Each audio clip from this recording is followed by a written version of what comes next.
I found out who I really was when I lost my voice. A vocal nodule formed on one of my vocal cords in a really crazy period of my life. I had actually just accepted a new job as a worship pastor at a new church, was about to move my family across the country, and I felt like I got sick. I felt like I had laryngitis, and it just wouldn't go away, and I didn't know what was going on.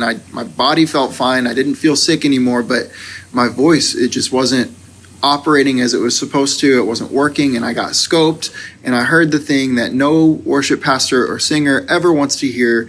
You have a vocal nodule on one of your vocal cords, and you're going to have to stop talking. You're going to have to stop singing. You're going to have to let it heal, and you're going to have to work through a recovery period if you ever want to get back to doing what you've been doing. Throughout all of the anxiety, throughout all of the months of actually having to just be quiet, text people, show people on my phone what I wanted them to see, all of those things, God actually showed me some incredibly important things about myself and about the world around me. He showed me that my identity was never in the microphone. If I could never sing again, one, I'm still a child of God.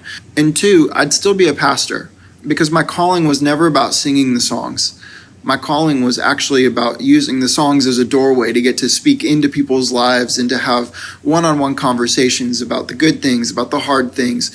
And in that season of my life, as I was closing a chapter of one ministry, moving to the next, as I look back, it was never about the songs that we recorded. It was never about the ministry moments that happened on Sunday morning. It was actually the stories. Those were the things that I took with me. The volunteer who I met with weekly to talk through some incredibly hard things. The other volunteer who I worked with to work through some family dynamics. The other volunteer that I had hard conversations with, but then we ended up making up later on down the road. Those are the things that I remember. The pastoral parts of my role, not the actual singing. Now, all that said, I would have been incredibly saddened if I was never able to sing a note again, but God did heal me.